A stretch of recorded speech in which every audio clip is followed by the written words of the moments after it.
sıkça dile getirilen Cumhuriyet kimin cumhuriyetidir sorusuyla başlamak istiyorum tekrardan. Bu soruyu sadece Cumhuriyet'in kuruluşuna ilişkin tarihsel bir bir soru değil bu soru. Aynı zamanda bugünün bu ülkede yaşayan insanların kendilerini ne ölçüde eşit, özgür ve ait hissettikleriyle ilişkili güncel bir soru bu. Cumhuriyet teorik olarak bütün yurttaşların eşitliği fikri üzerine kurulmuştur. Ancak Cumhuriyet'in 100 yıllık deneyimine baktığımızda farklı toplumsal kesimlerin bu eşitliği aynı biçimde yaşamadıklarını görüyoruz. Bu nedenle bugün Cumhuriyet'i yalnızca geçmişin değil, geleceğin perspektifinden de yeniden düşünmek zorundayız. Lazlar da bu tartışmaların önemli öznelerinden biridir. Ne kadar önemli olduklarını belki başka bir toplantıda tartışabiliriz. Fakat Türkiye Cumhuriyeti vatandaşı olan Lazların bu Cumhuriyetle ilgili bazı sorunlarının olduğunu kabul etmemiz gerekir. Lazlar Doğu Karadeniz kıyısında yüzyıllardır yaşayan, kendine özgü dili, kültürü ve tarihsel hafızası bulunan bir halktır. Ancak Cumhuriyet tarihi boyunca Lazlar çoğu zaman siyasi tartışmaların merkezinde değil, kıyısında yer aldılar. Bu durum kimi zaman görünür çatışmalar yaşamamış olmalarının bir neticesi olarak Lazları görünmez kıldı, sorun yaşamadıkları yönünde bir algı oluşturdu Lazlar üzerinde, Lazlar hakkında.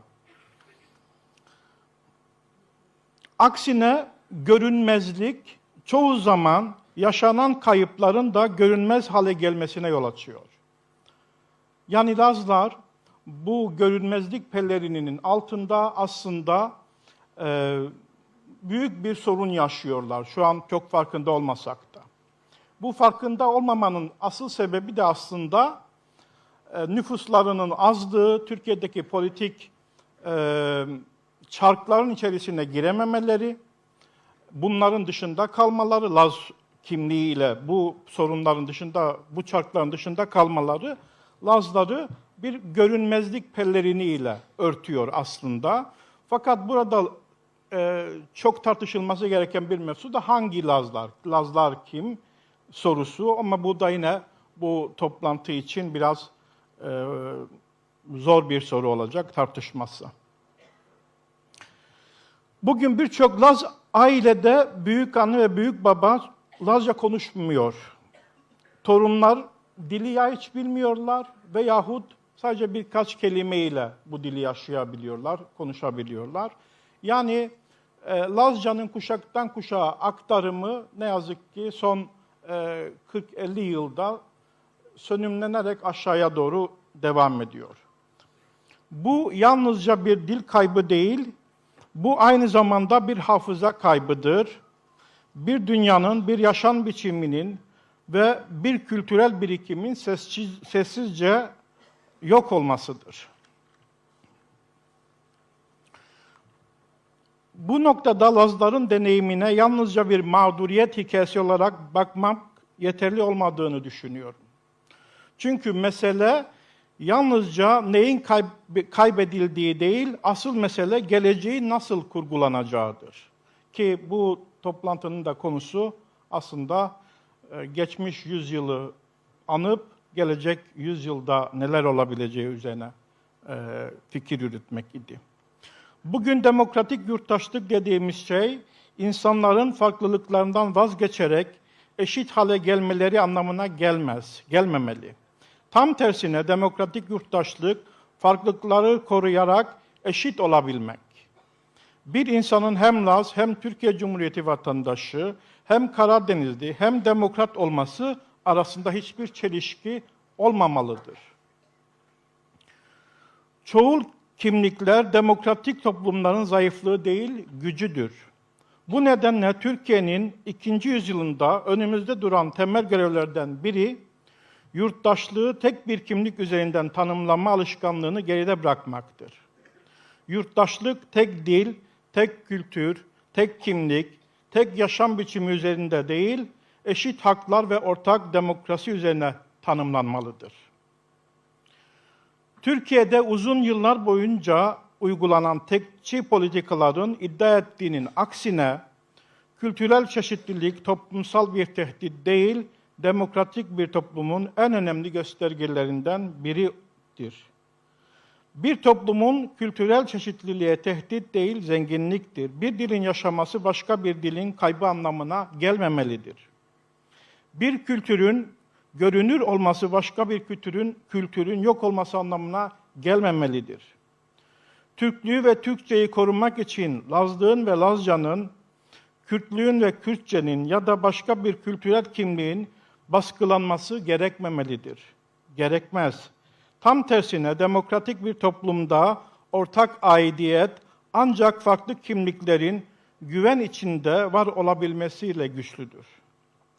Halkların güçlenmesi yalnızca belirli grupların değil, bütün toplumun özgürleşmesini sağlar. Bu nedenle Lazların demokratik talepleri yalnızca Lazların meselesi değildir. Bu mesele aynı zamanda Türkiye'nin demokrasi meselesidir. Lazlar açısından bugün geçmişe göre daha olumlu bazı gelişmelerden söz etmek mümkündür. Burada geçmişten kasıt aslında 1925'ler ile 1980'ler 90'lar arası diyebiliriz. Çünkü bu dönem aslında Lazlar için neredeyse bir varlık gösterilememiştir, olmamıştır. 1923'ten beri görünmez olan Lazlar ve Lazca üzerine elbette sorunlu tarafları da olsa da akademik çalışmalar, kültürel eğitimsel faaliyetler yapılmakta, yayınlar çıkmakta, çeşitli etkinlikler düzenlenebilmektedir. Eskiden bunlar da yoktu. Ancak bunlar hala yeterli değil. Bir dilin yaşaması yalnızca bireysel çabalarla mümkün olmuyor. Kurumsal destek gereklidir, kurumsal sahiplenme gereklidir, toplumsal meşruiyet gereklidir. Bir dili ancak konuşulduğu, öğretildiği ve görünür olduğu ölçüde yaşayabilir. Demokratik yurttaşlık da tam da burada anlam kazanıyor.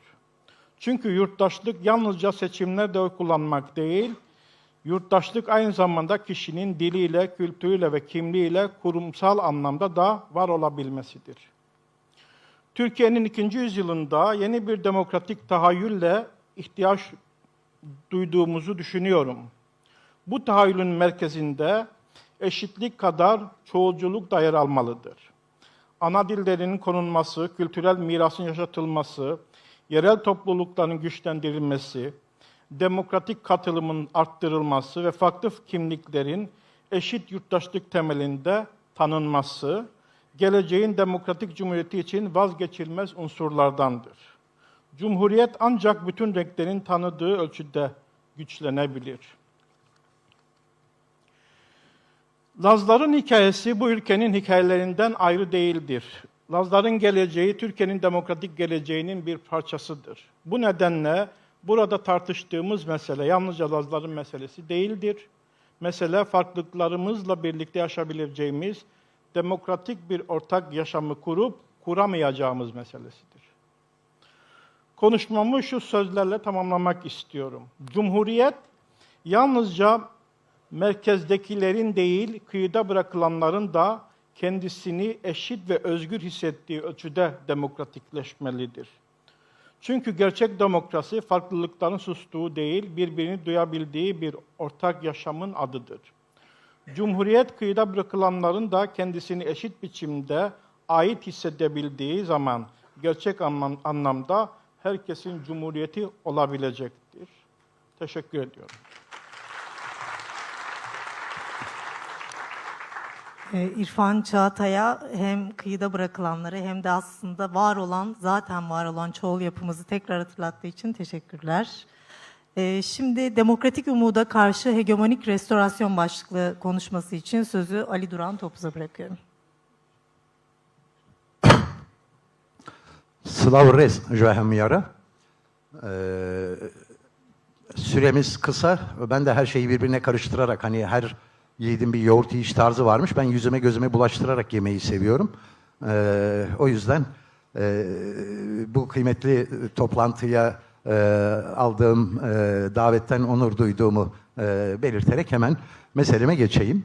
Şimdi bu meseleyi biz Bahçeli'nin o ünlü çağrısının olduğu tarihten bu yana çok değişik boyutlarıyla konuşuyoruz.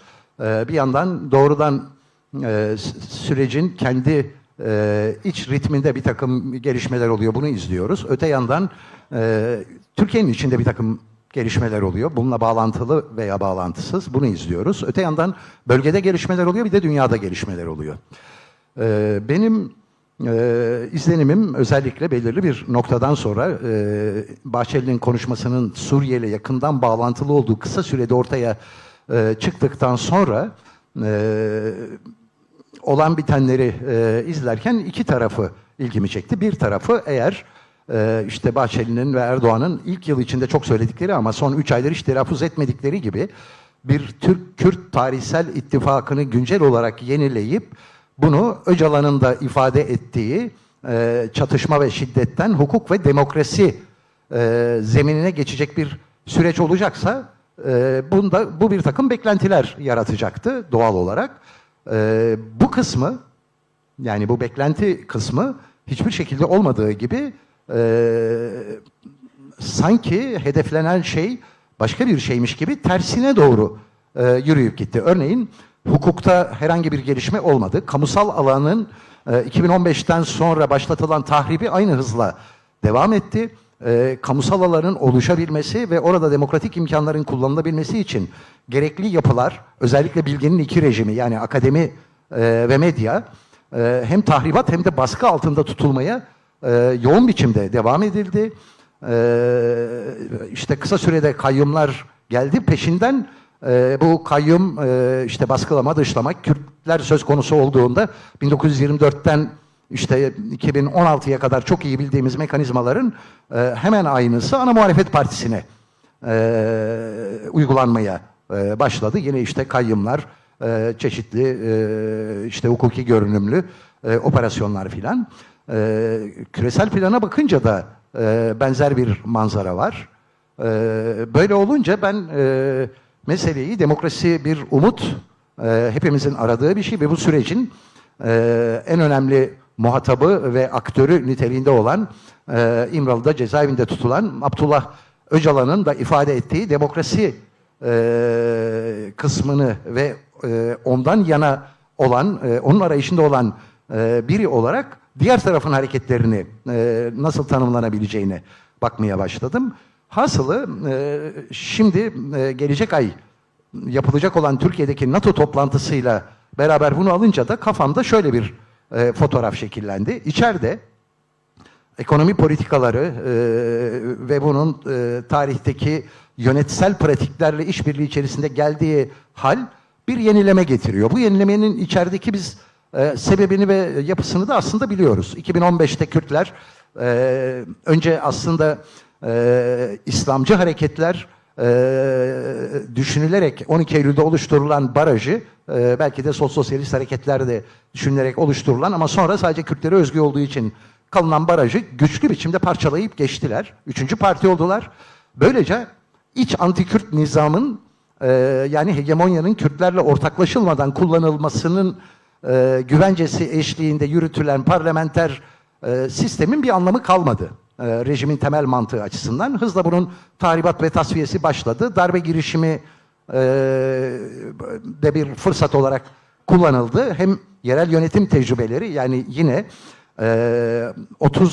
1930'daki rejimin askeri zaferinden sonra yaptığı gibi derhal belediyelere kayyum atayarak Kürt varlığının hegemonya ortaklığından dışlandığı gibi bulunduğu, yaşadığı yerde nefessiz bırakılmasına yönelik bildik baskılar gelmeye başladı. Orta Doğu'daki dönüşüm itibariyle bakınca da anti-Kürt nizamın orada da bir sarsılmaya başladığını zaten gördük. İşte önce Irak, sonra Suriye gibi anti-Kürt nizamın iki önemli ortağı olan iki Baas yapısı yok oldu. İran'ı zaten daha önce Pehlevi rejimi kaybedilmişti. Geriye Türkiye kaldı. Tek başına bu rejimi bütün bölgede sürdürme kapasitesine kısmen sahip, izin verildiği ölçüde. Fakat aynı zamanda küresel hegemonik güçlerin de burayı bir yeniden düzenleme arzusu olduğu artık güçlü biçimde ortada. Zaten bu NATO toplantısı bununla bağlantılı ve Hakan Fidan yeni askeri sanayide işbirliği yapmak üzere ve aynı zamanda NATO'nun Asya Pasifik bölgesine metastaz yapması için aktör olarak rol almaya çok hevesli, militarize olan, Amerika'nın eliyle hem olan hem edilen Japonya ile işbirliği için gösterdiği heyecan ve bu Mayıs ayında imzalanan anlaşma burada da Türkiye'nin içinde olduğu gibi eski anti-Kürt nizamın yeniden restore edilme çabasına girildiğini anlıyoruz. Tabii eski anti-Kürt nizam doğrudan Kürtleri bastırmak için yapılmamıştı. Bunu özellikle Namık Dinç hocamız sabah oturumunda gayet iyi anlattı. Elbette o dönemin egemen gücü olarak Britanya, yeni oluşan ve insanlığa bir kurtuluş umudu anlamı da taşıyan Sovyetlerin varlığıyla oluşan bir düzendi. İşte NATO, SENTO, Sadabat Paktı gibi rejimler kurulmuştu. Sovyetlerin bölgeye nüfuzunu engellemek, oradaki petrol sahalarının kullanımını, denetimini yapmak ve yönetsel biçimleri de Batı ile ilişkide uyumlu biçimde tutma şeyiydi. Bunun birincil yan sonucu herkes kendi Kürdüne ne yaparsa yapsın ruhsatının verilmesi olmuştu. Türkiye kendi Kürdüne kapitalizmle ilişki içerisinde ama aynı zamanda da kapitalizm öncesi bir yönetsel biçimin en güçlü yapılarından, teritoryal yönetimin güçlü aktörlerinden biri olarak bir sentez geliştirmişti. Hem Osmanlı'nın klasik kapitalizm dışı zulüm yöntemleri hem de kapitalizmin oluşturduğu ve özellikle dünyaya yayılırken daha çok sömürgelerde sergilediği kıyıcı hukuksuzluk birikimi İttihatçılar elinde 1915'te bir soykırıma yol açtı. Birinci mecliste bu eğilim millet kelimesini İslam'la eşitleyerek gayrimüslimlerin tasfiyesi üzerine bir uzlaşmayla kuruldu. Bunun bir aşamasında da millet Türklükle eşitlenerek bilinen 1915'te en vahim halini yaşadığımız şey küresel mutabakatın Orta Doğu'ya verdiği izin ölçeğinde yürüdü gitti. Bunun içerisinde çok sayıda pogrom ve Dersim gibi yine belki 1915 ile kıyaslanamaz bazı yanlarıyla ama teknik hukuki açıdan açık bir biçimde soykırımın bütün tanımlarına uyan facialar yaşandı. Bu rejim ama ayakta duramaz halde, bu nizam ayakta duramaz halde ve artık ne Sovyetler gibi bir başka faktör var ne de başka küresel planda herhangi bir umut verecek, insanlığa bir ütopya oluşturabilecek bir genel eğilim var. Belki dinsel hareketleri kısmen sayabiliriz. Papa'nın bu aralar sosyalist, LGBTİ dostu, evrensel insanlık sevgisini dile getiren bir aktör olarak öne çıkması aslında bu ütopya kaybıyla çok bağlantılı benim kanaatime göre. Bu işte 2015'teki yenilgiden sonra küresel plandaki Orta Doğu yeniden şekillendirme eğilimi ile Türkiye'nin kendisini yeniden şekillendirme eğilimi arasında yakın dönemde bir mutabakat arayışı başladı. Bu süreçte doğrudan bununla bağlantılı ve peşine düşülen şey gerçekte şu: burada tıpkı işte 19-23 arasında olduğu gibi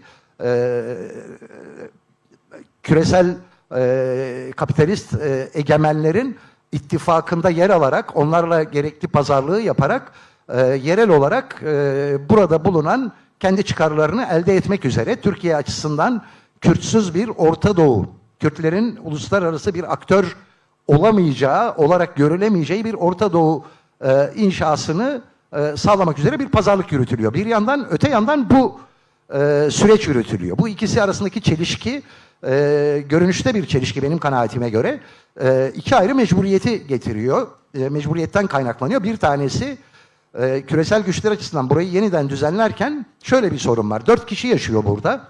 Buçukta İsrail diyebiliriz. Hatta 0,25. Bunun birisi Türk, birisi Arap, birisi Kürt, birisi de Fars ya da Acem.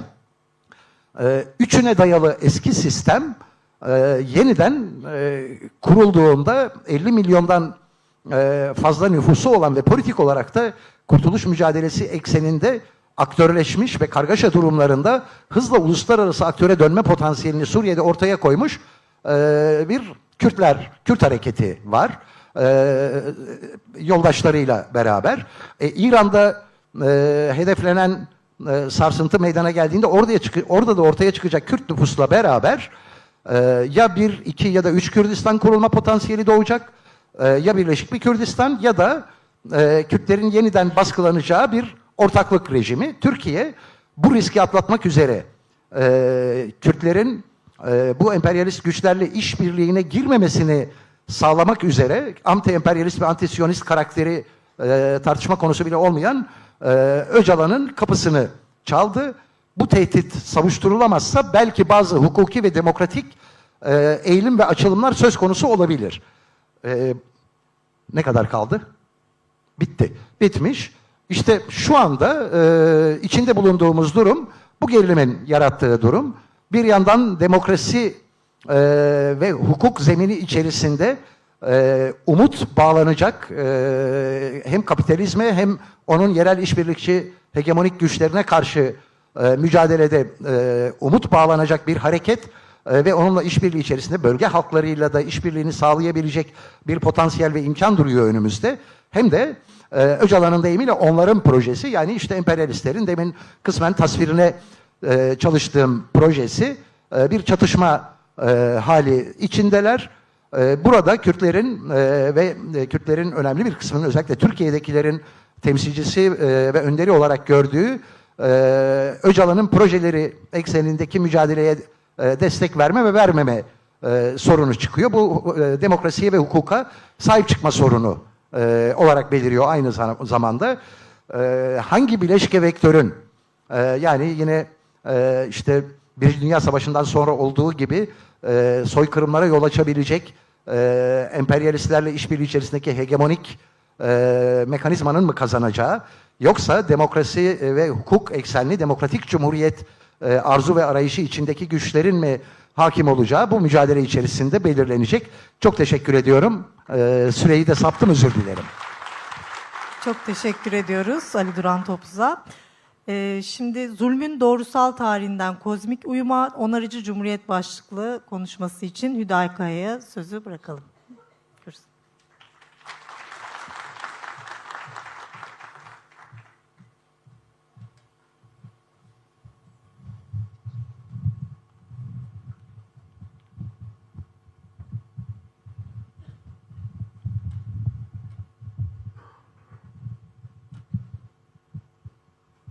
Teşekkür ederim.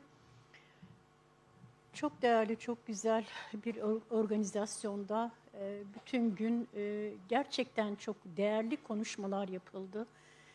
Sorunlar tespit edildi, çözümler, öneriler gerçekleştirildi. Sevgili arkadaşlar, benim konum biraz daha siyasetin dışında. Sorunları yıllardır konuşuyoruz. Önerileri de herkes kendi bulunduğu çerçeveden ortaya koymaya, çözüm bulmaya çalışıyoruz. Fakat Cumhuriyet'in emanet edildiği insan pek konuşulmuyor. Cumhuriyet hep konuşuluyor ama emanet edildiği insan pek ele alınmıyor. Ben notlarımdan yola çıkarak bu konu üzerinde biraz konuşmak istiyorum. Huzurlu bir cumhuriyetin olmazsa olmazı onarıcı bir karakter ve huzurlu insanlardır.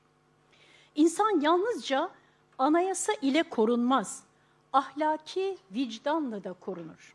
Cumhuriyetin 2. yüzyılında kurumları, işleyişi onarmak kadar insanın iç iklimini onarmak da demokratikleşmenin bir parçasıdır.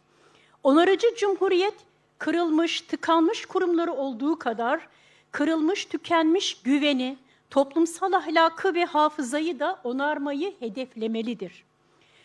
Zulmün doğrusal tarihi nedir? Doğrusal tarih derken kronolojik bir ilerlemeyi değil, döngüsel denge yerine iktidarın doğrusal ilericilik ile kendini sürekli yeniden üretmesini anlayabiliriz. İmparatorluklar değişti, devlet biçimleri değişti ama mazlumun, mağdurun acısı çoğu zaman değişmedi. Cumhuriyet yalnızca bir yönetim biçimi olarak ele alınmamalıdır. Onarıcı cumhuriyet, yönetim, toplum, insan ve doğa arasındaki güveni, bağı, geçmişi ile gelecek arasındaki sürekliliği, hakikat ile siyaset arasındaki ilişkiyi yeniden denge ile kurmayı hedeflemelidir. Toplumsal barış tüm dayanıkları oluşturularak inşa edilmeli, iktidarcı şiddet ve inkar saf dışı bırakılarak yoksulların, ezilenlerin mücadelesi çok daha meşru, çok daha toplumsal, çok daha aşağıdan ve çok daha demokratik bir şekilde örgütlenerek şaha kaldırılmalıdır. Bugüne kadar yaşananlardan çok daha yıkıcı, kırıcı savaşlara, tehditlere karşı demokratik cumhuriyet ile halkların ortak yaşam mücadele koşulları bedenen ve ruhen çok geç olmadan bizlerin öncülüğünde kurulması ekmek ve su kadar acil bir ihtiyaçtır. Anayasalar yapılabilir, mahkemeler kurulabilir, haklar tanınabilir ama kırgınlık, kin, korku, aşağılanma duygusu, intikam, değersizlik hissi onarılmadığında toplumsal barış eksik kalır. Hakikat olmadan asgari bir barıştan dahi söz edilemez.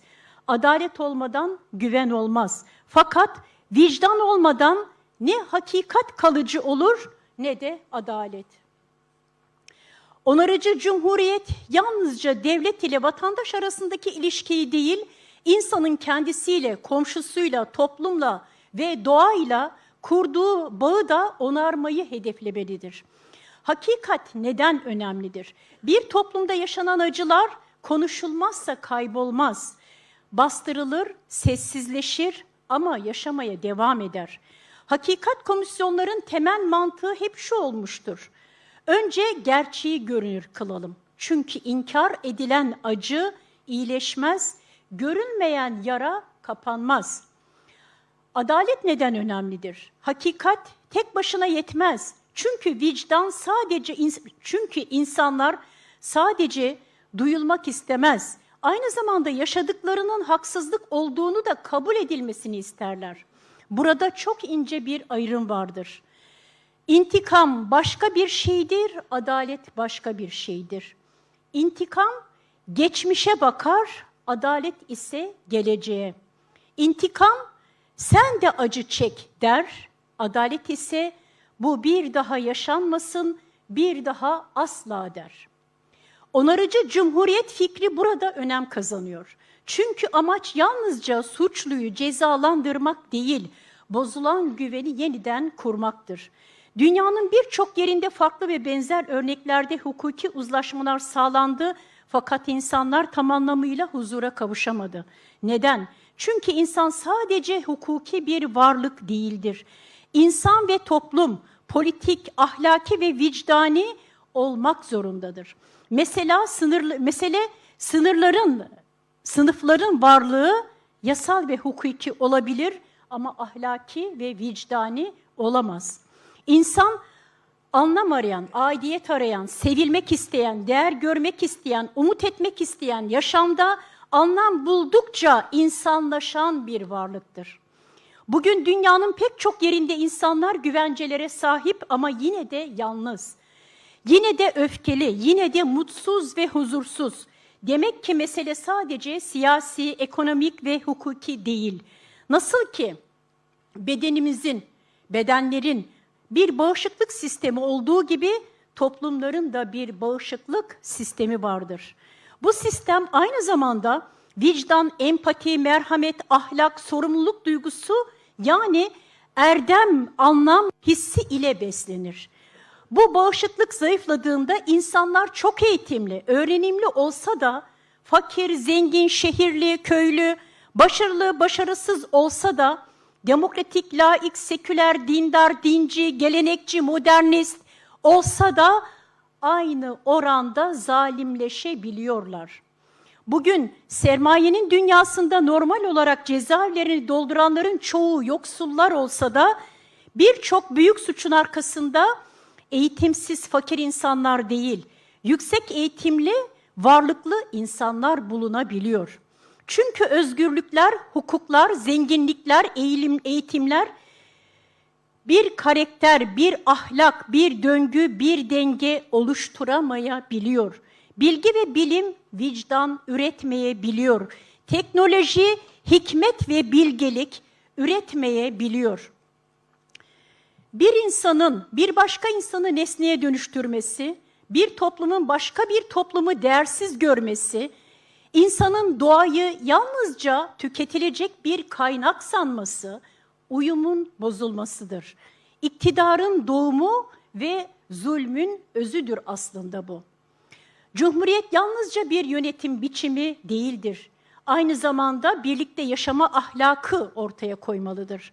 Huzurlu bir cumhuriyet için yalnızca sağlam, güçlü kurumlar yetmez. Huzurlu insanlar, huzurlu toplum gerekir. Cumhuriyet kırılmış kurumları onarmanın ötesinde kırılmış güveni, yaralanmış vicdanı, zedelenmiş toplumsal ruhu da onarmayı hedefleyen bir ortak yaşam ideali geliştirmelidir. Siyasetin ötesinde, ideolojilerin ötesinde, kimliklerin ötesinde insan nasıl daha insan kalabilir? Birbirimizi yenmeye çalışmaktan vazgeçip birbirimizi anlamaya nasıl çalışabiliriz? Barış yalnızca silahların susması değil, Cumhuriyet onarıcı, barış onurlu olmalıdır. Aksi takdirde ne Cumhuriyetten ne de barıştan söz edebiliriz. Cumhuriyetin en güçlü ayağı güven duyan ve güven veren insandır. Kozmik uyum ne demektir? Kozmik uyumu mistik bir kavram olarak değil, mistik bir kavram değildir. İnsanın kendisiyle, toplumla, doğayla, farklı inançlarla, düşüncelerle, dünya ile, evrenle, gelecekle uyum içinde yaşaması olarak anlayabiliriz. Köklerini bu toprakların hafızasından alan bir toplumsal iyileşme çağrısına dönüştür. Bugün bize düşen ise kırılanı onarmayı öğrenmektir. Çünkü kırılan yalnızca ekonomi, yalnızca kimlik değildir. Kırılan yalnızca siyaset değildir. Kırılan bazen güvendir, benliktir, bizliktir, bazen komşuluktur, bazen kardeşliktir, bazen de insanın kendi iç dünyasıdır. Cumhuriyet yalnızca ortak bir yönetim biçimi değildir. Ortak bir vicdan inşa etme çabası da olmalıdır. Bir toplumun gerçek güvenliği ülke sınırlarında değil, ortak vicdanında başlamalıdır.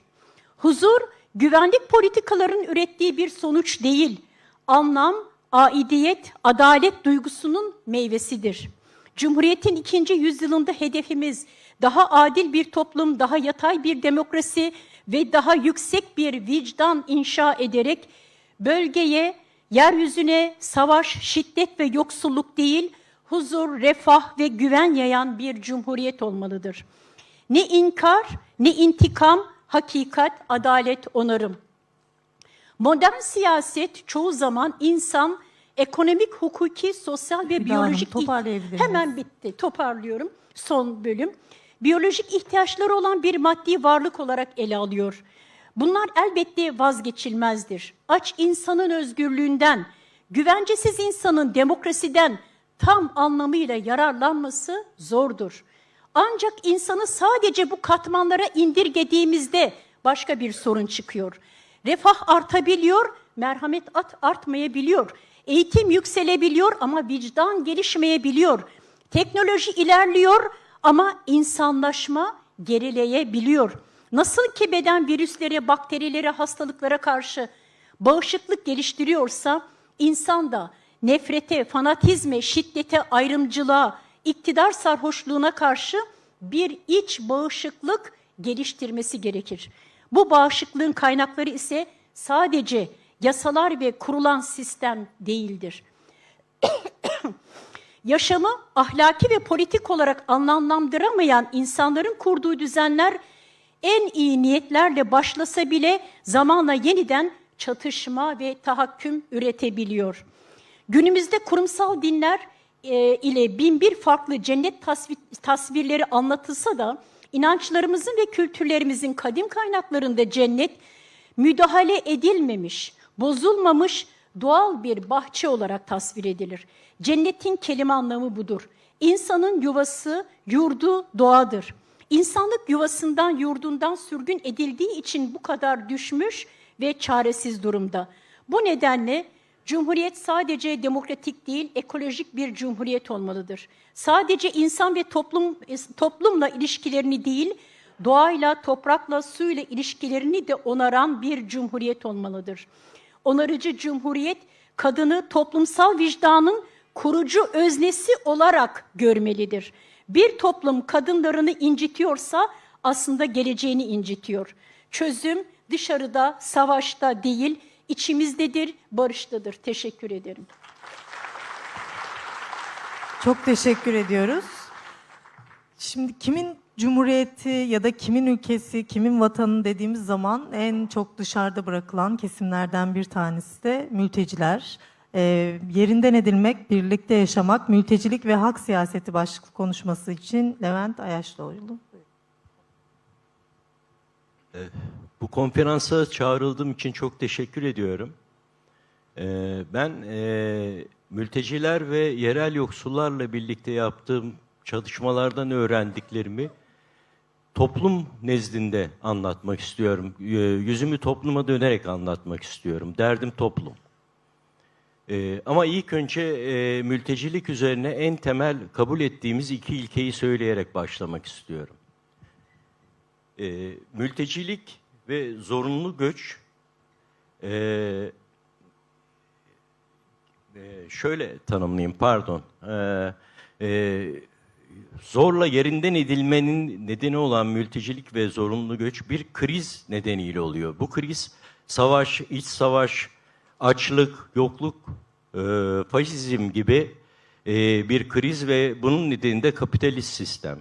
Biz zorla yerinden edinen, yaşamak için zorla yerinden edinen bireyleri yerel ve uluslararası hukuk nasıl adlandırılsa adlandırsın, biz mülteci olarak tanımlıyoruz. İkinci temel özelliği ise şu, mülteciliğe ve zorla yerinden edinmeye neden olan kriz, bu bireyin sırtına yapışık şekilde gittiği ülkeye de taşınmıyor ve mültecilik krizi o yüzden ortaya çıkmıyor. Mültecinin gittiği ya da bireyin gittiği ülkede var olan kriz ortamına yerleştiği için mülteci, bir mülteci krizinden, mülteci sorunundan, probleminden bahsediyoruz. Bu yüzden mültecilik çalışmasında bizim ilk öğrendiğimiz bir kriz ortamının var olduğu. İşte bunu tartışmanın önemli olduğunu düşünüyorum. Çağrı metninde toplumsal kutuplaşma olarak tanımlanan kavramı ben bir toplumsal kriz olarak adlandırıyorum. Ve bunun dinamiklerini, nedenlerini anlamak gerektiğini çok önemsiyorum. Devletin ve uyguladığı politikaları bir kenara koyuyorum. Zaman çok sınırlı. Toplum da bu politikaları kabul ederek ırksal, dinsel, cinsel, etnik birçok toplum kesimini insan dışılaştırarak haklarından mahrum bırakılmasını kabul ediyor ve çeşitli sıfatlarla bu kesimlerin insan dışılaştırılmasını kabul ediyor. Bu toplumsal krizin tarafları iktidar ve muhalefet ya da geçmiş siyasi deyimlerle ya da günümüzde kullandığımız sol sağ arasındaki bir taraf değil. Hakları savunanlar ve savunmayanlar arasında bir tarafların oluştuğu bir toplumsal krizden bahsediyorum. Bu toplumsal krizi anlayabilmek ve tanımlayabilmek için ilk önce mültecilerin birlikte yaşadığı ve büyük bir çoğunun birlikte yaşadığı yerel yoksul kesimleriyle birlikteki yaşam tarzlarına ve yoksulluktan kaynaklı sorunlarının ortak olduğu bir yaşamı anlamamız gerektiğini düşünüyorum. Bu yaşamın iki temel özelliği var. Mülteciler ve yerel yoksullar hepsi günü yaşamakta. Günü yaşamaktan bahsettiğim geleceklerinin olmaması ya da gündelik işlerde çalışmaları falan değil. Yaşam karşısındaki duruşları ve yaşam karşısındaki tavır alışlarının gün olması. Yani güneşin doğuşundan batışına kadar geçen zamanla sınırlı bir anlık yaşam. Bu çok açıklanması gereken bir kültürel duruş ve tavır. İkinci olarak ise mekana bağlılıkları. Mekanın yaşam için gerekli bir fiziksel alan olmaktan öte, kendilerinin toplumsallaştıkları ve bir arada durabildiklerini varsaydıkları bir alan olarak tanımlanıyor. Zaman ve mekan olgularının toplumsal olduğunu bu çalışmalarda öğreniyoruz. Ve bütün toplumsal sistemlerin var olabilmesi ve devam edebilmesi için zaman ve mekanı örgütlemesi gerektiğini öğrendik. Bütün bu durumda toplumun büyük bir kesimi zamanla kurdukları ilişki, mekana karşı içsel olan, geleceğe olmayan, güvensiz olan bu toplum kesimlerini kendi korunaklı ve güvenlikli yaşamları ve geleceği belirli yaşamları karşısında bir tehdit olarak görüyor ve onu kriminalize ediyor bu toplum kesimlerini. Hem kriminalize ediyor hem de bu sayede dışlayabiliyor. Bu önemli bir yaklaşım. İşte burada tam şu soruyla karşılaşıyoruz. Peki bu nasıl bir anlayış hakim oluyor bunu yürütürken? Ben bunu ırksız ırkçılık olarak tanımlıyorum. Irksız ırkçılık temeli biyolojik kalıtımın temel almayan, yaşam tarzları ve kültürel farklılıkları temel alan ve bu yaşam tarzları ve kültürel farklılıkların bir arada yaşayamayacağını, uzlaşamaz olduklarını öne koyan bir ırksız ırkçılık. Ve bu ırksız ırkçılık o kadar kaygan ki belki de bence en tehlikeli yan bu. Eşitlik, özgürlük, hak mücadelesi veren birçok siyasi yapı ve kurumun, hadi iyimser bir deyimle, merkezinde olmasa bile tabanlarına bile işleyerek var olan muhalefetin bir arada olmasını, muhalefetin bir arada mücadele etmesini engelliyor, bir partikülerizm, bir parçalanma yaratıyor. Peki, var değil mi? Tamam. Peki, eşitlik, eşit yurttaşlığın hukuki alanda tanımlandığı ama günümüzde kapitalizmin kendi eşitsizliğiyle çeliştiği bu günümüzde ırksız ırkçılıkla, toplumsal krizle ve parçalanmış bir siyaseti oluşturma için nasıl mücadele edebileceğiz, ne yapılabileceğiz? Bunun için ben bir hak siyasetine ihtiyaç duyulduğunu düşünüyorum. Fakat bu hak siyasetinin kimlikleri aşan evrensel değerlerle kurulabileceğini ve bu parçalanmışlığı ancak böyle aşılabileceğine inanıyorum. Peki bu evrensel değerler, sanırım toplumu tümünü kesen yoksulluk bize bu evrensel değerleri çıkarmamızı sağlayabilir diye düşünüyorum. Çünkü yoksulluğu bir ekonomik kategori olarak değil, insanlık onuruna yakışır bir yaşamın kapasitesinin azalması ve eksilmesi olarak tanımlayabileceğim bir hal olduğunu düşünüyorum. İnsanlık onuruna yakışır bir yaşamın ise temel kriterleri olan özgürlüğün, toplumsallığın ve toplumsallığın ve bilinçli insan eylemliliğinin yeni oluşturulacak bir hak siyasetinin yeni temel taşları olabilir diye inanıyorum. Ama bütün bunların yeniden belki de tek tek tartışılıp anlaşılıp uzlaşılması gerektiğine inanıyorum. Böyle bir hak siyasetinin sadece hukuki çerçevede verili olanlarla korunması ya da iyileştirilmesi için mücadele etmemesi gerektiğini, esas toplumsal adaletin sağlanması üzerine bir çaba sarf etmesi gerektiğini düşünüyorum. Hak siyaseti, çünkü hak dediğimiz kavram devletin ve toplumun bireyler ve azınlık gruplar üzerinde kimliğine yönelik yürüttüğü şiddet, hakarete yönelik bir tepki. Eğer bu gruplar bu hak mücadelesi vererek esasında kimliklerinin tanınmasını talep etmekteler. O yüzden sadece hukuki alanla sınırlı kalmayan, insanlık onuruna yakışır bir yaşamı hedefleyen hakları inşa ve talep etmek zorunda bu hak siyaseti. Belki de son iki cümleyi de siyaset üzerine kurmak istiyorum. Siyaset dediğimiz kavramın temel hedefi iktidarı almak değil ki, yani tek başına. Siyaset aynı zamanda kendi siyasi öznesini de yaratır. Ama bu özneyi yaratırken ilk önce düşmanını tanımlar ve düşmanından doğru yoldaşını ve dostunu belirliyor. Demek ki bu hak siyaseti esasında nasıl yeniden yoldaşından doğru bir siyaset yaratabilir? Bunun önemli olduğunu ve bütün bunların hepsinin yaşam alanları ve çalışma alanlarındaki deneyimlerle yeniden öğrenebileceğimizi ve zamanı ve mekanı yeniden nasıl örgütleyebileceğimizi öğreneceğimizi düşünüyorum. Teşekkür ederim. Çok teşekkür ediyoruz. Son konuşmacımıza geçeceğiz ama ondan önce şunu söylemek isterim. İhsan Hocam'dan sonra kısa bir süre sizlere, yani salona sabah itibariyle hiç söz vermediğimiz için söz vereceğiz. Bütün oturumlarda söz vermek isterdik ama yoğun bir program.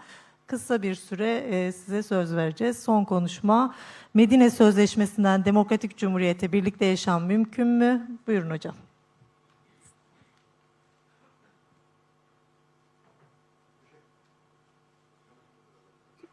Teşekkür ediyorum. Bu toplantıyı bağımsız bir aydın girişimi olarak gördüğümden ve bildirisini okuduğumda çok hoşuma gittiğinden, benimsediğimden dolayı çağrıcılar arasında yer aldım. Çok önemli konuşmalar yapılıyor. Tek tek teşekkür ediyorum. Şimdi ben 30 yıldır zihnimizde biriktirdiğimiz projeyi 10 dakika içerisinde nasıl anlatabileceğimi ben de merak ediyorum. Bende bu kadar bir beceri var mı onu da göreceğiz. Çünkü değerli arkadaşlar, benim konuşmamın tam başlığı orada biraz kısaltılarak yazılmış.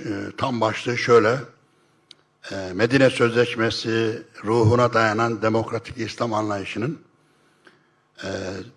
Cumhuriyetin demokratikleşmesine katkısı ne olabilir?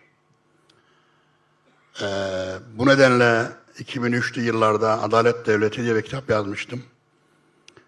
Tanrı devletlerden Medine Sözleşmesi'ne, demokratik cumhuriyetten öz yönetime, din devlet anlayışı ve yeni devlet anlayışı diye. Bu bizim yıllardır savunduğumuz fikirlerdir. Ben şu anda Türkiye'deki Cumhuriyet'in demokratikleşmesi ve demokratik cumhuriyet perspektifine tarihsel ve dinsel referans olarak Medine Sözleşmesi'nin olabileceğini savunuyorum. Bu Orta Doğu'ya iyi gelecektir. Dindarları daha ikna edici olacaktır. Çünkü yaşanmış bir gerçektir, tarihtir. Müslümanların önüne konulmuş bir hedeftir. Adeta bir rüyadır.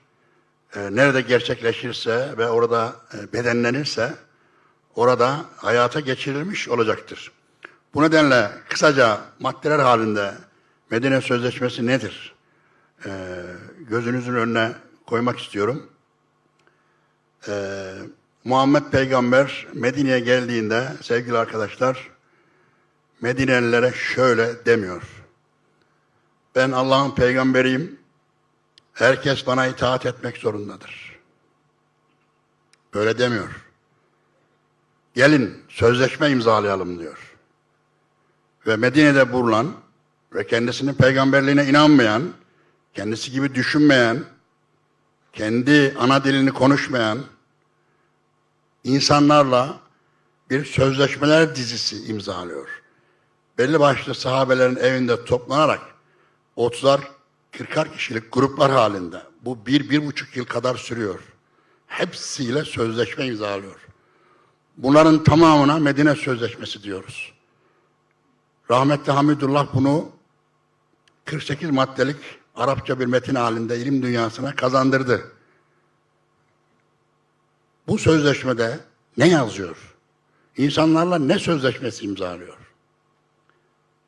Peygamberimiz Allah'ın Resulü olmaktan kaynaklanan yetkileri Medinelilere uygulamıyor. Bu sadece kendisine inananları bağlıyor. Medine Sözleşmesi ilk 15 maddesi peygamber ve arkadaşlarıyla ilgilidir. Kardeşlik anlaşması imzalamıştır. Medine'nin geri kalan kısımları da tabiri caizse Medine vatandaşlığı anlaşması imzalamıştır. Muhammed peygamberin Allah'ın Resulü oluşu kendisine inananları bağlamaktadır. Bu yetkiyle topluma söz söyleme hakkı yoktur. O nedenle sözleşme yapmıştır. Ve bütün yetkileri bu sözleşmeden doğan yetkilerdir. Toplum onu hakem olarak kabul etmiştir. Ve ilk 15 maddesi Müslümanların kendi arasındaki ilişkilerini düzenler. Sonraki maddeler Medinelilerin, Yahudilerin ve Medine'de bulunan ve Mekkeliler gibi saldırgan olmayan müşrikler, evet müşrikler bile vardır anlaşmada, ilişkilerini düzenler. Medine Sözleşmesi'nin 5 temel kavramı var arkadaşlar. Birincisi adalet, el-adl. İşlerimiz adalete göre yürütülecektir. Arapça metninde en çok taradım geçen kelime bu. Adıl. İslam, Kur'an-ı Kerim geçmiyor Medine Sözleşmesi'nde. İşlerimiz adalete göre yürütecektir. Biz buna bugün devletin dini adalettir diyoruz. İkinci en çok geçen kelime maruf. Ortak iyi demektir. Bana göre iyi, sana göre iyi değil. Hepimiz de iyi olan şeyi esas alacağız. Kendi iyimi sana dayatmayacağım demektir. Üçüncü en çok geçen kelime sulh. Barış demektir. Daima barış esas alınacaktır. Dördüncü en çok geçen kelime difa. Savunma demektir. Medine'yi beraber savunacağız. Saldırı olduğu zaman hep birlikte karşı koyacağız. Ortak bir Medinelilik ve ortak bir vatan ve yurt bilinci geliştirdiğini de görüyoruz. Beşinci en çok geçen kelime de dinuhum ve dinahum. Herkes kendi dininde serbest olacaktır. Buradaki din, dünya görüşü, yaşam biçimi, ana dil, töre, gelenek, hukuk bile var. Hukuk ayrılığı bile var. Herkes kendi hukukunu uygulayacaktır. Kendi kültürünü, kendi töresini, kendi dilini konuşacaktır. Kimsenin dünya görüşüne, yaşam biçimine karışılmayacaktır. Dinuhum ve dinahum. Herkes kendi dinine serbest olacaktır. Şimdi bunu peygamber bir hayal olarak, bana göre ilahi bir proje olarak Medine'ye geldiğinde heyecanla ve coşkuyla uyguluyor. Medine'nin ilk yıllarında komünal hayat vardır. Yar yanağından gayrı her şey ortaktır. Eşitlikçi, sosyal adaletçi bir hayalle peygamber Medine'ye geliyor. Tüm toplum kesimlerini birleştiriyor. Bu ayrılıklar, bu gayrılıklar, bu din savaşları, bu mezhep savaşları artık bitsin. Farklı dinden olanlara statü veriyor. Onlara ehli kitap diyor Kur'an-ı Kerim. Ehli kitap demek, statü vermek demektir. Daha önce hiçbir din diğer dini tanımazdı. Biri diğerini batıl görür, egemen olduğunda öbürünü tasfiye ederdi. Dedi ki gelin aramızdaki ortak kelimede buluşalım. Sizin adınız ehli kitaptır, beraber yaşayabiliriz. Peygamberin bu hayali, bu rüyasının akıbeti ne oldu peki? Böyle konuşuyorsun da bazıları diyor ki iyi de daha sonra bozuldu gitti. Hayır, bozulmadı. Bu bir rüyadır, bu bir girişimdir. Bu bir referanstır. Hala referanstır. Şu anda demokratik cumhuriyet diyoruz değil mi? Sabahtan beri konuşulanları benim anlattığımla yan yana getirin. Ona benzemiyor mu? Bunun 1400 önceki hali değil mi? Bu topraklara bu referans olamaz mı? Dindarlara bunu anlatmalı değil miyiz? Bizim dinimiz budur dememiz gerekmez mi? Bundan başka şu Orta Doğu coğrafyasında, Müslüman coğrafyada, ezan okunan diyarlarda bunu esas almayacağız da hangisine esas alacağız? Demokratik Cumhuriyet tam bu demektir. Eğer bu referans olarak kabul edilirse Demokratik Cumhuriyet tarihsel ve dinsel zemine oturacaktır. Daha güçlü olacaktır. Bu toprakların damarlarına girecektir. Ta tarihsel derinliğine kadar ulaşacaktır. Daha yerli olacaktır. Daha fazla sahiplenilecektir. Bir Batı projesi, dış güç projesi olarak görülmeyecektir. Ve dindarlara biz diyeceğiz ki kardeşim senin dilinde bu var. Bunu niye Demokratik Cumhuriyet gavur icadı deyip duruyorsun? Batıdan gelme deyip duruyorsun. Senin yaptığın bu. Senin peygamberin ne yapmış? Buyur. İsmi onun Arapça, bunun Fransızca, İngilizce olduğuna bakma. Asıl işin özünde ne yapılmış? Sen ona bak diyeceğiz.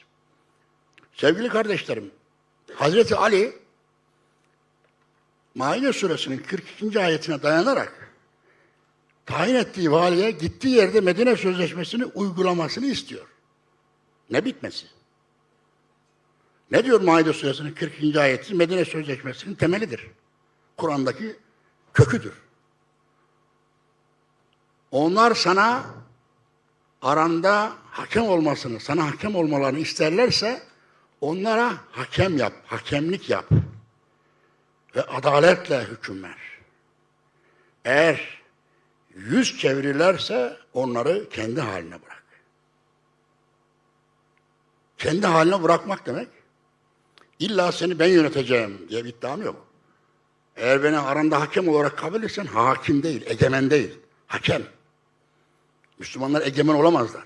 İktidar yanlış bir kelimedir. Devlet yanlış bir kelimedir. Kur'an-ı Kerim bunları hiç kullanmaz. Onlara imkan verdiğimizde adaletle hüküm verirler. Eğer beni aranızda hakem olarak kabul ediyorsanız adalete göre hüküm veririm. Eğer kabul etmiyorsanız sizi kendi halinize bırakırım.